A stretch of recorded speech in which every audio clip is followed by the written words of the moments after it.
নমস্কার বন্ধুরা, আপনাদের সকলকে আমার চ্যানেলে অনেক অনেক স্বাগত জানাই। আপনারা সকলেই জানেন আমি হোমিওপ্যাথি মেডিসিন রিলেটেড ভিডিও বানাতে থাকি।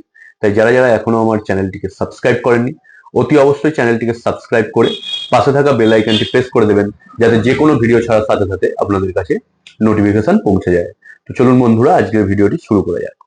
বন্ধুরা, নিত্য নতুন রোগ সৃষ্টি হচ্ছে, কিন্তু একটি রোগ যেটা প্রায় 75% মানুষকে কাহিল করে রেখে দিয়েছে, সেটা হচ্ছে তেনাদের সকালে পায়খানা পরিষ্কার হচ্ছে না।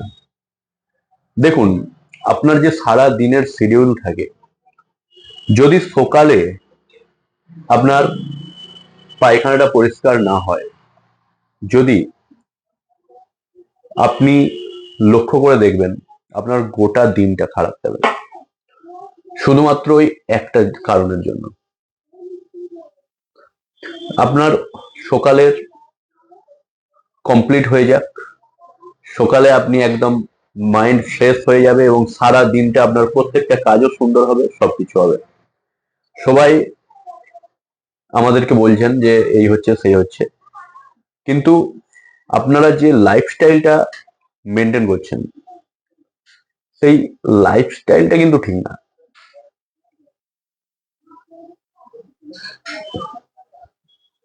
মূল কারণের যে জ্বরটা, সেই মূল কারণের জ্বরটা ওখানেই ফেঁসে আছে। যদি ওটা ঠিক হয়ে যেত, ওটা ক্লিয়ার হয়ে যেত, তাহলে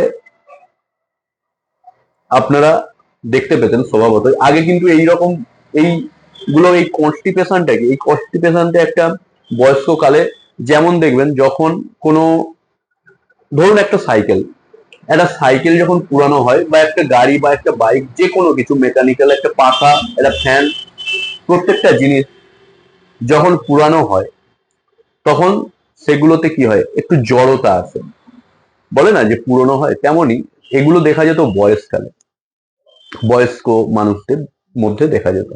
কিন্তু এখন প্রবলেমটা হয়ে গেছে, এখন বাচ্চা থেকে বড়, বাচ্চাদের ঠিক মতো অ্যাপেটাইট হয় না, সেই জন্য প্রবলেমটা হয়। কিন্তু একটা প্রাপ্তবয়স্ক, যারা 10-এর উপরে বয়স চলে গেছেন, এবং আপ টু 40 ইয়ার্স, 50 ইয়ার্স, এটা হচ্ছে মিড রেঞ্জ। তো 15 থেকে 50 ইয়ার্স হচ্ছে মিড রেঞ্জ অফ লাইফ। তো মিড রেঞ্জ অফ লাইফে যদি এই প্রবলেমগুলো ফেস করতে হয়, তাহলে পরে প্রবলেম আসে। এটা হচ্ছে মেন সমস্যা। এবার সমস্যার সম্মুখীন সবাইকে হতে হবে, কারণ যেহেতু আমরা এই মিড রেঞ্জের মধ্যে পড়ে গেছি। কিন্তু সমস্যাটার সমাধানটা হচ্ছে আমাদেরকে খুঁজে বার করতে হবে যে এটা, এই সমস্যাটা হচ্ছে, এবং এই সমস্যার সমাধান এটা। তার জন্যই এই ভিডিওটা বানানো, যে এই সমস্যার সমাধানটা কোন কোন 2-3টে কারণ ফলো করলে আরামসে ক্লিয়ার হয়ে যেতে পারে। তো সমস্যার প্রথম 1 নম্বর কারণ হচ্ছে কোনো নিয়ম না মেনে খাওয়া দাওয়া করা। ধরুন, নিয়ম না মেনে মানে কি, আপনি এই খেলেন আবার খেলেন, এই খেলেন আবার খেলেন।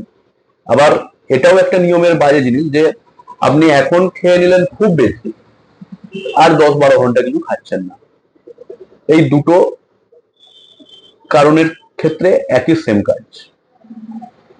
আপনার, আপনি এত খেয়ে নিচ্ছেন, আপনার গ্যাস অ্যাসিডিটি হয়ে যাচ্ছে, আপনার হজম হচ্ছে না, 2 নম্বর কারণ। 3 নম্বর কারণ, আপনার শরীরে জলের সমস্যা হয়ে যাচ্ছে, আপনি জল বেশি খাচ্ছেন না, 3 নম্বর কারণ। 4 নম্বর কারণ, আপনি শুধু উত্তেজক খাবার খাচ্ছেন। উত্তেজক খাবার খাচ্ছেন যেমন মাংস, ডিম, তেল মশলা জাতীয় খাবার, তেলে ভাজা জাতীয় খাবার, চপ, সিঙ্গারা, যাবতীয় ওই রেঞ্জের যেগুলো আছে, ঠিক আছে। তো যত আপনি উত্তেজক খাবার খাচ্ছেন, আপনার শরীর সেগুলোকে অ্যাবজর্ব করতে পারছে না। যেটা আমাদের মেন হচ্ছে স্টোমাক কি করে, আমাদের স্টোমাকে অ্যাসিড আছে, সেই স্টোমাকটা আপনার যে খাদ্যগুলোকে, সেগুলোকে পচিয়ে সেগুলোকে লার্জ ইন্টেস্টাইনে পাঠিয়ে দেয়। সে এবার সেগুলোকে প্রসেসিং করে এনাস অব্দি আনে, এবং তারপর আপনার পায়খানাটা ক্লিয়ার হয়, এই তো। কিন্তু ওই যে লার্জ ইন্টেস্টাইন, স্মল ইন্টেস্টাইনের মধ্যে ওই খাবারগুলো গুডলে পাকিয়ে পাকিয়ে ঘোরাফেরা করে রয়ে যায়, আপনার পেটে কলিক পেন হয়। তো সেই কারণে আপনাদের পুরো মানে সমস্ত দিনটা আপনাদের একটা, যেটাকে রিল্যাক্স মাইন্ড বলে মনে হয় না। যাদের এই সমস্যাটা আছে তারা দেখবেন সবসময় বিরক্ত টাইপের হয়ে থাকেন। মানে আপনাকে যদি আমি এখন ভালো কথাও বলি, তখন আপনি আমাকে মানে মানে কিভাবে বোঝাবো, রাগ ঝাড়েন যেমন, হেই হেই হেই, এই ব্যাপারটা। তো এই জায়গাগুলো মেন হচ্ছে প্রবলেম। তো এই জায়গাগুলো অবশ্যই ঠিক করা প্রয়োজন, কারণ এগুলো থেকে পরে অন্যান্য বড় বড় প্রবলেম আসতে পারে। তো যাদের সমস্যাটা একদম ক্রনিক জায়গায় পৌঁছে যাচ্ছে, আপনারা অতি অবশ্যই নিকটবর্তী কোনো ডাক্তারবাবুর কাছে গিয়ে আপনারা নিজেদের সমস্ত কিছু খুলে বলে আপনারা চিকিৎসা করান। দেখুন, তিনটে আছে, দুটো আছে আমাদের গুঁড়ো ফর্মে। তার মধ্যে একটি হচ্ছে লিভোসিন বেল, যেটা অ্যালেন্স ডক্টর সরকারের, দেখেন না আপনারা, লিভোসিন বেল। এটি হচ্ছে রাত্রে যদি আপনি খাওয়া দাওয়া করে ফেলেন, খাওয়া দাওয়া করে নিলেন রাত্রের খাবার, গরম জল করবেন, তাতে 2 চামচ ফেলে মিশিয়ে খেলেন, উপকার পাবেন। ওরই ধাঁচে তৈরি কনস্টিকিওর, এটা সেটদের কনস্টিকিওর। এগুলোতে কি থাকে না, এগুলোতে নেচারালি দেখুন, এই যে সোনা পাতা, আমলকি, হারিতাকি, বোহারা, বিট লবণ, জোয়ান, আপনারা সবই জানেন, পুদিনা, মানে আপনাদের বাইরে কিন্তু কিছু নেই, আপনারা এগুলোতে আপনারা সবই জানেন যে এইগুলো, এই যেমন জোয়ান অনেকে খান না হজম হওয়ার জন্য, এগুলো সবই, এই বেল, ইসবগুল, আমলকি, হারিতকি, বোহারা, এগুলো হচ্ছে ন্যাচারালি প্রসেসে তৈরি করা হয় এবং আপনার পায়খানা পরিষ্কার করতে খুব সাহায্য করে। এবং হোমিওপ্যাথি মেডিসিন হচ্ছে এটা কেন্ট কোম্পানির প্যারাগাসন ড্রপ। এটির রেট বেশি নয়, খুব একটা বেশি নয়, 95 এমআরপি আছে। এতে হচ্ছে আপনার হোমিওপ্যাথি মেডিসিন কম্বিনেশনে এটা তৈরি করা হয়েছে, কম্পোজিশন করে। সেটা হচ্ছে আপনার নাক্স ভূমিকা আছে, সিন্না আছে, আচ্ছা, ক্যাসকেরা স্যাগ্রাডা, ফিউকাস ভেস, ফ্লেভার আছে, তারপর সিরাপ, এগুলো যেগুলো থাকে। তো মূলত নাক্স ভূমিকা, সিন্না একটা ভালো মেডিসিন পায়খানা পরিষ্কার করার জন্য, আপনার পেট সাফ করার জন্য। তো এই হচ্ছে তিনটে এই সেগমেন্টে যেটা ভালো রেজাল্ট আছে। তো এবং যে কোনো মেডিসিন খাওয়ার আগে আমার তো বলাই থাকে যে আপনারা নিকটবর্তী কোনো ডাক্তারবাবুর কাছে গিয়ে নিজেকে চেক আপ করাবেন যে আমার কি কারণে এটা হচ্ছে, আমার কোন প্রবলেমের জন্য এটা হচ্ছে। কারো বাঁ দিকে পেন হয়, বাঁ দিকে পেন হওয়া মানে কি, আপনার প্লিহা একটু ডিস্টার্ব করছে, তাই তো, ঠিক আছে। কারো বুকে বলে কিছু জমে আছে, কিছু জমে আছে, ওটা আপনার গ্যাসটা ফ্লোটিং হয়। তো এই কারণগুলো হতে থাকে।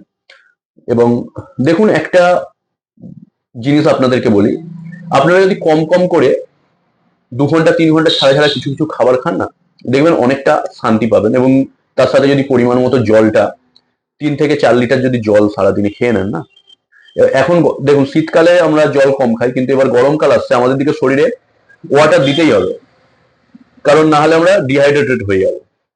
ওআরএস খেতে হবে, ডাবের জল খেতে হবে। ডাবের জল তো হেভি, কিন্তু সবার তো সম্ভব নয় সব দিন ডাবের জলটা, কিন্তু ওআরএসটা আপনারা মাঝে মাঝে এই গরম আসলে অবশ্যই খাওয়ার চেষ্টা করবেন, তাতে আপনাদের শরীরটা হাইড্রেটেড থাকবে এবং শরীর ভালো থাকবে, ঠিক আছে। তো এইগুলোর কারণে যদি আপনার দেখুন, পায়খানা পরিষ্কার না হলে কি কি প্রবলেম হবে বলুন তো। এক, তো আপনার পুরো দিনটাই ঝিমিয়ে থাকবে। 2 নম্বর, 2 নম্বর হচ্ছে আপনার শরীরে যেখানে যেখানে নার্ভ দুর্বল সেখানে সেখানে ব্যথা হবে। 3 নম্বর, আপনার ভালোভাবে ঘুম হবে না। 4 নম্বর, ওটার জন্য হবে অন্যান্য প্রবলেম আরো দেখা দেবে। 5 নম্বর, আপনার চুলের সমস্যা হবে, মানে চুলের উঠে যাওয়ার সমস্যা হবে। তো কত রকমের সমস্যা। তো আজই এই ভিডিওটা দেখার পরে নিকটবর্তী কোনো হোমিওপ্যাথিক ডাক্তারবাবুর কাছে গিয়ে নিজেকে চেক আপ করান এবং সুস্থ, স্বাভাবিক, সাধারণ জীবনযাপন অতিবাহিত করতে নিজেকে আরো এক স্টেপ এগিয়ে নিয়ে চলুন।